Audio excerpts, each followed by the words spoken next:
کیسے چلاؤ گے اپنی حکومت کے معاملات، فوج کو کیسے دو گے، حکومت کے معاملات کو کیسے رن کرو گے، اس کو روا رکھو گے اگر تم یہ فدق جو ہے وہ سیدہ زہرا سلام اللہ علیہا کو دے دو گے۔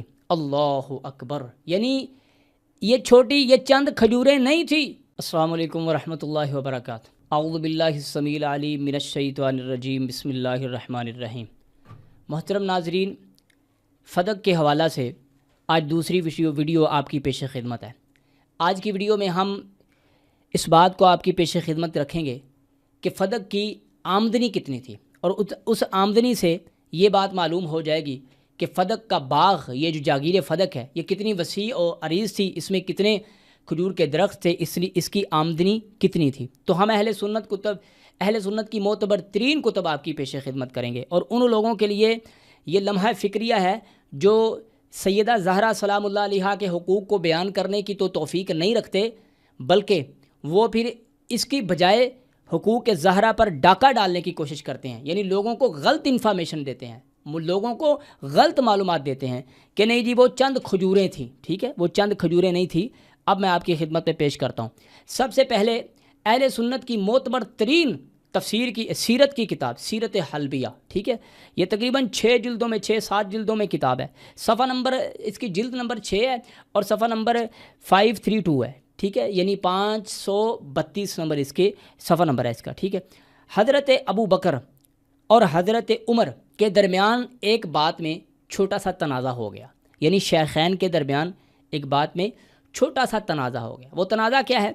حضرت ابو بکر نے، ٹھیک ہے، اب یہ جو میں نے سیرت حلبیہ آپ کے پیش خدمت کی ہے نا کتاب، اس کتاب میں روافض پر، شیعہ پر، بہت شیعہ کی طرف سے اٹھائے جانے والے بہت سارے الزامات کا جواب ہے۔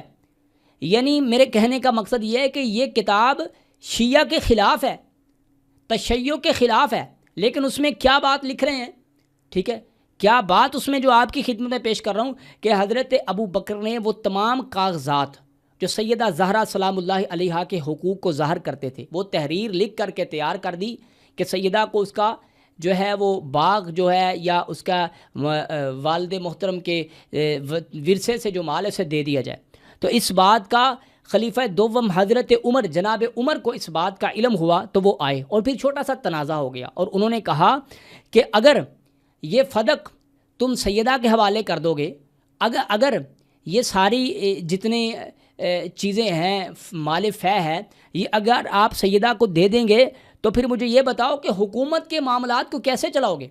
پورا عرب تو تیرا دشمن ہو چکا ہے۔ حضرت ابو بکر کو فرما رہے ہیں کہ پورا عرب تو تیرا دشمن ہو چکا ہے، ٹھیک ہے، لوگ کہیں سے بغاوت کر رہے ہیں، کہیں سے جو ہے وہ جھوٹے مدعان نبوت اٹھ رہے ہیں، اور کہیں سے کچھ ہو رہا ہے، اور کچھ لوگ زکوٰۃ وفاق کو دینے کا انکار کر رہے ہیں۔ تو ان سب لوگوں کا کیسے مقابلہ کرو گے؟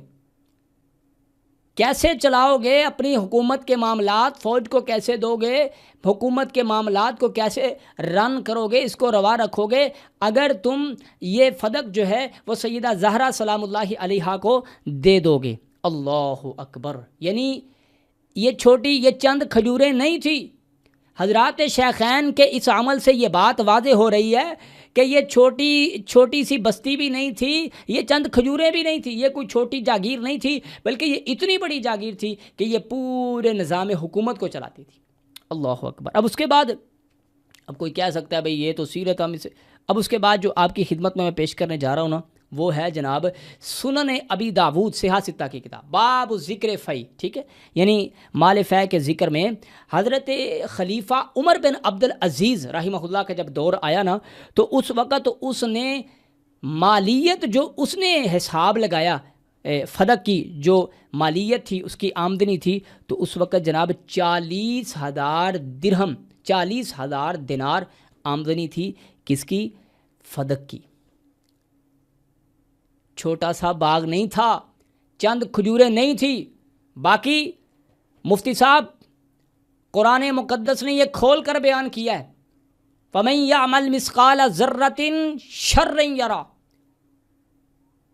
جو بندہ ایک ذرے کے برابر بھی، قرآن کا یہ کھلا فیصلہ نہیں ہے کہ جو ایک ذرے کے برابر بھی نیکی کرے گا اسے روز قیامت نیکی اس کے نامہ اعمال میں اسے نظر آئے گی، اس کی جزا اسے ملے گی۔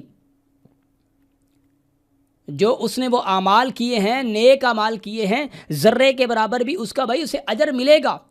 خدا ظلم نہیں کرتا۔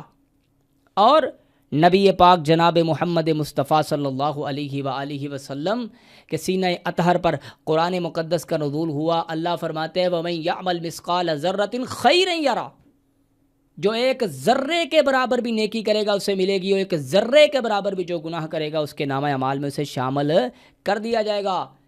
اس لیے سورہ الکہف میں اللہ پاک نے فرمایا جب قیامت کے دن بندہ اپنے نامہ اعمال کو دیکھے گا نا تو پتہ کیا کہے گا؟ اللہ اکبر، ما لہذا الکتاب، اس کتاب کو کیا ہو گیا؟ اس نے نہ کوئی چھوٹا چھوڑا نہ کوئی بڑا چھوڑا، جو میں چھپ کے کیے، جو میں جتنے بھی جو میں گناہ کرتا رہا، لوگوں کو علم نہیں تھا، وہ سارے اس کتاب میں جمع ہو کے میرے سامنے آ گئے۔ اگر چند کھجوریں بھی ہیں تو مفتی صاحب آپ ذرا بتائیں کہ روز قیامت کیا جواب دیں گے؟ اللہ اکبر۔ اور ایک طرف کہا جاتا ہے کہ اللہ کے پیغمبر اس باغ سے اب پورا اپنے گھر کا خرچہ چلایا کرتے تھے، اپنا خرچہ چلایا کرتے تھے، پھر فوج پر بھی خرچ کیا کرتے تھے، غریبوں، مسکینوں، یتیموں پر خرچ کیا کرتے تھے۔ اور دوسری طرف یہ کہا جاتا ہے کہ جی وہ چند کھجوریں تھیں۔ اور ہم جب اہل سنت تفاسیر کو، سیرت کی کتابوں کو، مورخین کو اور احادیث کی کتابوں کو دیکھتے ہیں تو وہاں سے ہمیں یہ معلوم ہوتا ہے کہ وہ چند کھجوریں نہیں تھی، وہ چھوٹی سی کالونی بستی نہیں تھی، بلکہ وہ ایک بہت بڑی جاگیر تھی جس کی مالیت عمر بن عبدالعزیز کے دور میں جب اسے حساب لگایا گیا تو 40,000 دینار تھی، اور حضرت ابو بکر کے دور میں جب اسے دیکھا جائے، یعنی نبی پاک جناب محمد مصطفیٰ صلی اللہ علیہ وآلہ وسلم کی شہادت کے، آپ کی وفات کے فوری بعد اگر دیکھا جائے تو وہ اتنی بڑی آمدنی ہے اس سے آتی کہ پوری حکومت کا نظام اس سے چلتا ہے۔ اللہ اکبر۔ اللہ سے دعا ہے بھائیو، اللہ مجھے اور آپ کو یہ ساری چیزیں سمجھنے کی توفیق عطا فرمائے۔ سبحان ربک رب العزت عما یصفون وسلام علی المرسلین والحمد للہ رب العالمین۔